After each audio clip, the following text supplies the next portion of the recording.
Are you keen to travel one of the most scenic South Island road trips? The West Coast drive from Punakaiki Rocks to Franz Josef Glacier is one of those. But a common mistake is that some of the most amazing places and local experiences are missed simply because you don't know about them in advance. In this video, I'll point out those special places you want to be aware of, plus some of the local stories you might be surprised about. My name is Michael, let's get started. So firstly, let's have a look at the Google map for the drive between Punakaiki and Franz Josef Glacier. You see here the distance is 222 kilometers and 3 hours drive. As usually with Google Maps, you will need to add about 10 to 15% to the driving time. So let's just have a quick look at Punakaiki village. It's located right on the Tasman Sea as well as the 𝗏𝗏𝗃𝗏 National Park.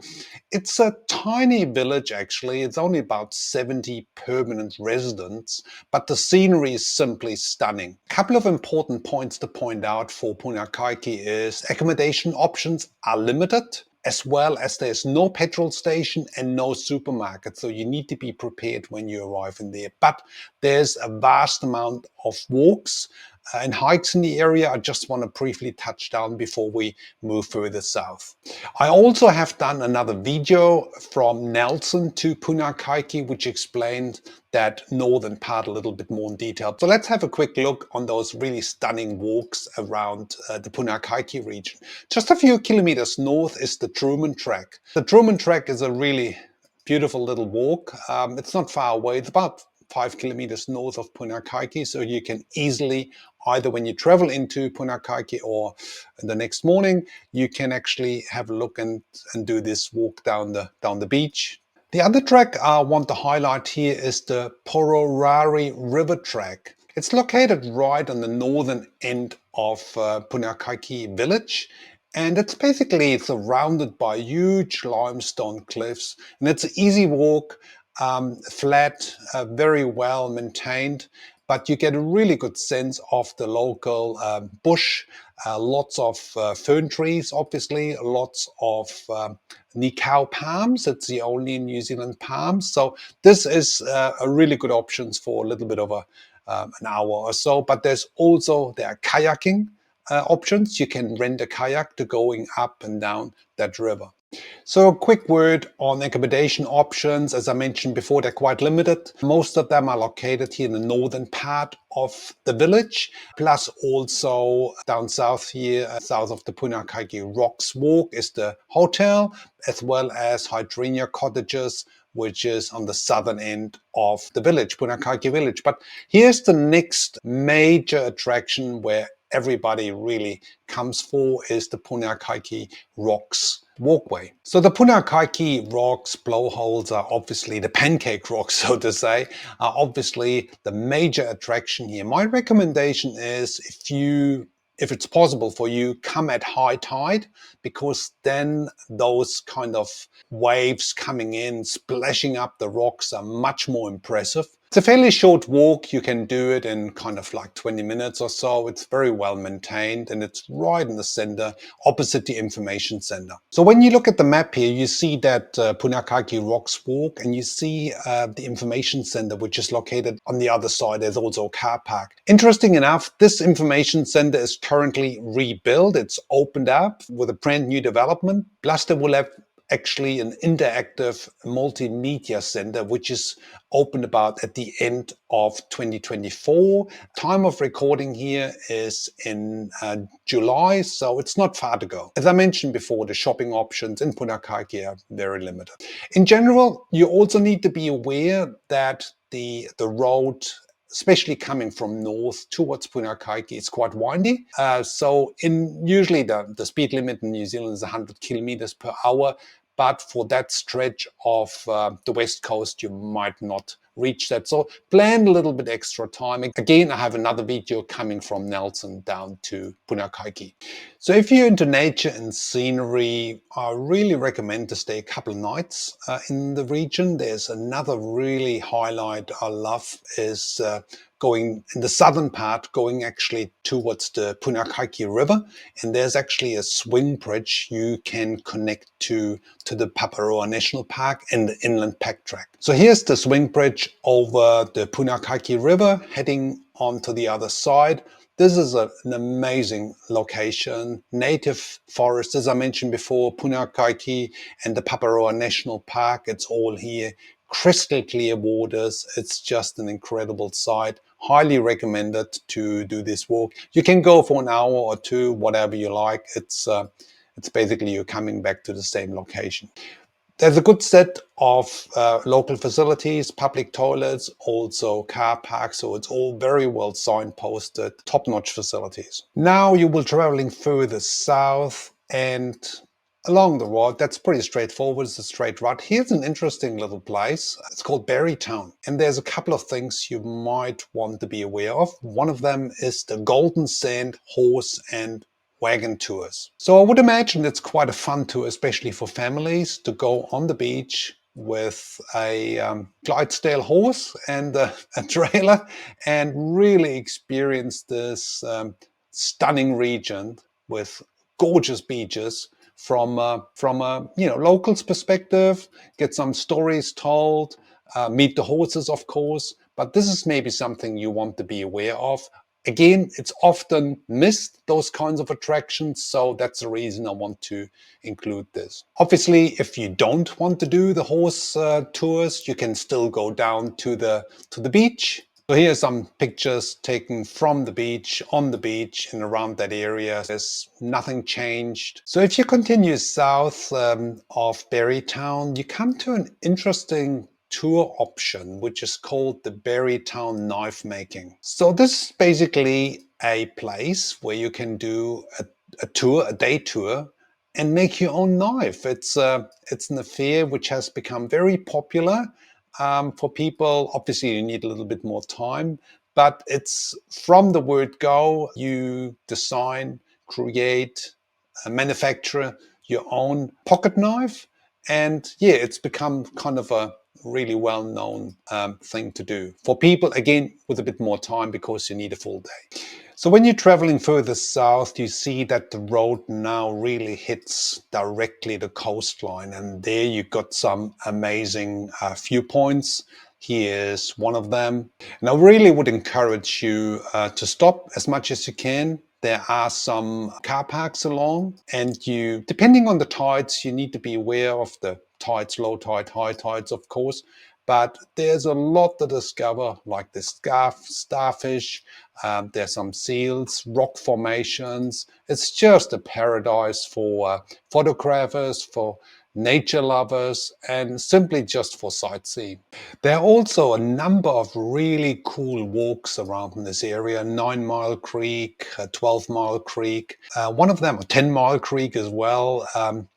In general, this area was a big coal mining area, so you see, and gold mining as well. So coal and gold. So there's a lot of old relicts from the past still to be seen. And so again, I encourage you to take your time, stop by. There's also a really interesting place to use as a base. It's called the 𝗏𝗏𝗃𝗃𝗃 Boutique Accommodation. So here's a view from the 𝗏𝗏𝗃𝗃 Boutique Accommodation. In my job as a travel designer, I work with them quite a bit. The location is simply stunning. It's located right on the Tasman Sea, but even most important, they actually huge knowledge about the area. Like, I put a link on the description box on their website, because they have a really good description of the local hikes and walks, about the gold mining history and so on. So, and also they run local tours. You know, it's just a really good local base. They have only 4 rooms, so it's very personalized. Continue further south and we're coming through a small village, 𝗏𝗏𝗏𝗏𝗏, if you want to go for a local walk to Point Elizabeth Outlook. So there's a car park here right at the, not far away from the main road. You park your car, and it's an easy stroll. You can go for an hour or two. But again, the views from Point Elizabeth are just outstanding, amazing. Look at this. On a fine day, you can almost see Australia. Yeah, it's one of these things. Here we have the 𝗏𝗂𝗃𝗀, the local 𝗏𝗂𝗃 palms, one of the many options to explore that part of the west coast. Right, now we're heading into Greymouth, which is the largest town here on the west coast. It's actually the district capital. The population here in Greymouth is about 8,300. The overall district is 14,500. And the total coastline from north to south, it's about 33,000 people living on the west coast. So as you can see, it's fairly underpopulated. One option you have to reach or depart Greymouth, if you want to do that, is actually the train trip from Greymouth over to Christchurch, but I will talk that in another video. Also, as a side trip, if you have a bit of time in the area, is the 𝗏𝗲𝗃𝗀𝗃 mine. Well, this is a historic coal mine. You can get information about what's happening in the last 150 years here on the west coast. It's very well done. A lot of information. So the other option is to go up to Blackball, which is a historic gold mining village. They have also a famous salami company where you can buy your salami supplies. If you find this video helpful, please hit the subscribe button below and thumbs up to stay connected for more interesting New Zealand travel tips. Plus, download the free New Zealand travel planning sheet and put any feedback or questions into the comments fields. So right here in Greymouth, you have a couple of really interesting viewing sites. One is the Southern Break water view and the other one is the Northern Break water view. And apparently it's amazing, especially when you have high sea coming in. So here's some pictures of that harbour entry into Greymouth. So you can drive out there, enjoy the views again, and then see those waves rolling into the harbour. So it's quite magnificent to see the force of nature. So in the village you have the flood wall, which is right on the river here. You have obviously quite a number of cafes, restaurants. You got a brewery here, Monty's. You can have lunch, but there are plenty of other places. There's one thing I want to point out here is the Pounamu. So beside gold and coal, the other key attraction on the west coast is Pounamu, which is greenstone jade. So there's right in town, there is a Pounamu Center, which is also rebuilt at the moment. Not sure when it's finished, but it will be an impressive showcasing the indigenous Maori history, but also jade, which is the greenstone, the New Zealand greenstone, which is only found on the west coast of the South Island. So keep that in mind. Now, traveling further south towards Hokitika, there's a couple of spots you want to be aware of. One of them is Shandytown. So at Shandytown, they have collected buildings from the region. They're explaining the gold mining times, which are basically started in the 1860s for about 20 years. It's hard to imagine how much happened during that time. There were literally thousands of people coming through from the Californian and from the Australian goldfields over to the South Island. And the area established enormous wealth during that time. So Shandytown is basically a collection where you can experience the history of the past. Here we have Shandytown Jail, so it's a really good spot, not only for families, but also if you're interested in history, this would be my recommendation to pop in. As usually on the West Coast, there's always a bit of fun included. There's always sites you would not expect, but that's the West Coast for you. Right, you're coming now to the Kumara Junction, and this is a place you can either turn towards Christchurch here SH73, or you will continue down to Hokitika. But there's a couple of spots you might be interested. One is Serpentine Beach. That is the beach where they start the famous coast-to-coast race, which is normally happening in February. The other place I would encourage you, if you have the time, to check out is Kumara Village. So Kumara Village, or town I should say, is really some of these places which is often missed. There's a really beautiful theatre hotel, Hotel Royale, and right in the village, it's super tiny but full of history. I'll put the link of that website into the description box as well. It's also really a key point for the West Coast Wilderness Cycle Trail. So if you're into cycling, this is a really cool spot. As you can see, I mean, it's a gorgeous little place. There's no petrol station, it's no supermarket. It's super tiny, but full of history. One thing I like to do in my guiding days when I was working as a tour guide here in New Zealand is to actually drive through from Kumara, driving through the Goldsborough goldfields. So you have to imagine this area was full of gold mines. It's still actually there are some gold mining happening here. But what you can do if you have the time, you can actually go through this little road. It's a good road, and you can stop here. One of those places is the tunnel terrace walk. So these are old gold mining shafts. Some of them actually Chinese gold mines. So we had quite a number of Chinese people coming into New Zealand, and they were digging these shafts, and some of them are closed now, of course, health and safety, but also some of them you can still see. You can see the rocks which have been taken out. It's really interesting. So if you have the time, travel through Goldsborough. It's one of these places not many people go. So you come back to the main road here, and there's one really important river, the 𝗟𝗻𝗃𝗃 River here, which is coming from the Southern Alps. The Southern Alps are basically the backbone of the South Island. But this is the main river, the major river where greenstone jade is found. Now we're getting into Hokitika. As you can see, there's also an airport here. Some people actually fly into Hokitika from Christchurch mainly. So Hokitika is a reasonably larger village, town. It's about 3,000 people living here. It's a good base for accommodation. There's a number of motel, hotels. So in the central village in Hokitika, you have quite a number of cafes, restaurants. You have jade the greenstone, where you can actually even purchase some of the greenstone. There's actually a Hokitika museum, as far as I understand. They do some restoration work at the moment. Really a cool place is to go out to the beach again. There's a beautiful viewpoint here, Sunset Point. So on a nice day, this is iconic viewing up the coast. You can see sometimes even Mount Cook, the highest mountains. There's a lot of shipwrecks. You can read up about the history. Again, there were 100 hotels here in Hokitika in the gold mining area. So very, very rich in history. So here's a bit of information about the greenstone jade production.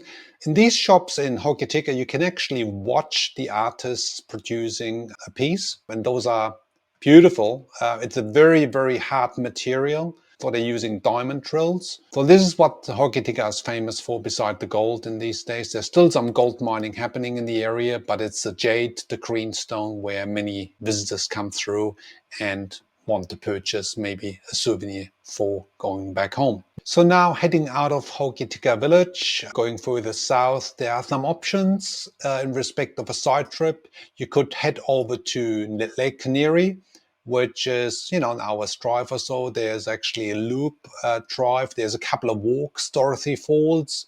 So there's plenty to see there as well. But many people actually would go down to Hokitika Gorge. This is located around about 30 kilometers, about 30 minutes to drive. And I want to talk a little bit about it. So you're getting these stunning colors on clear days, obviously, when there was no rain, but these rivers, these waters coming out of the mountains, so they have a little bit of sediment, glacier sediment. So that's the reason those colors. But also there's a local walk around, there's a car park, obviously, toilet facilities. So it's a really cool stop for an hour or two, Hokitika Gorge. If you want to do something really special, then I highly recommend a helicopter flight. Not far away from the Hokitika Gorge is a company called Precision Helicopters. And honestly, this is one of the best helicopter flights into the mountains, so into the Southern Alps.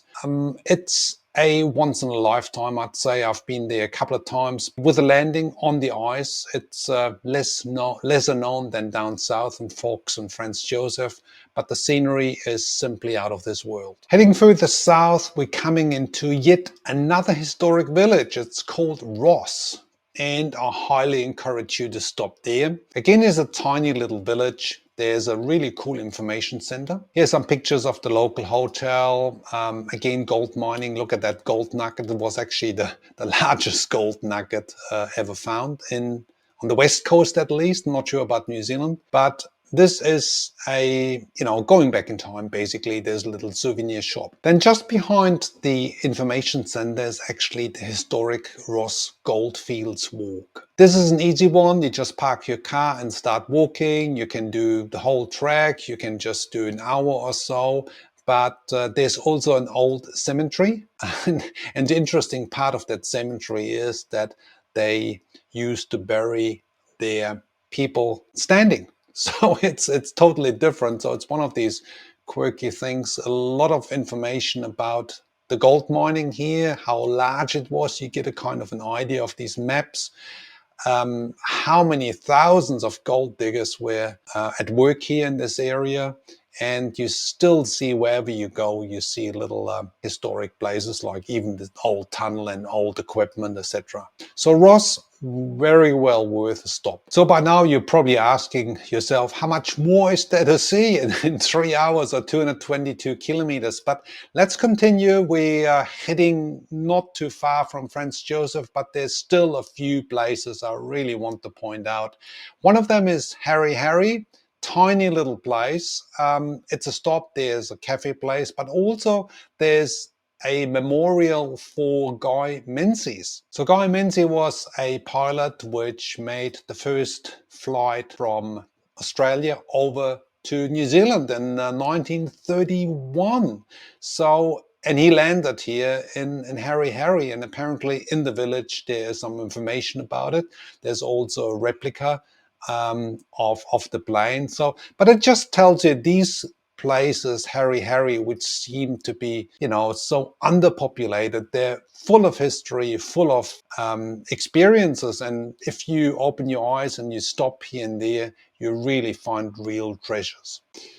There's also here, you can see 𝗏𝗏𝗃𝗃 Coastal Walkway, but that's a fair bit out there, and not sure if there's so much more to see. So apparently the information about Guy Menzies is also in the village, on the western side, where next to the public toilets. So watch out for that. And keep in mind 𝗏𝗏𝗃𝗃 when you're passing through Guy Menzies with his famous flight across the Tasman Sea.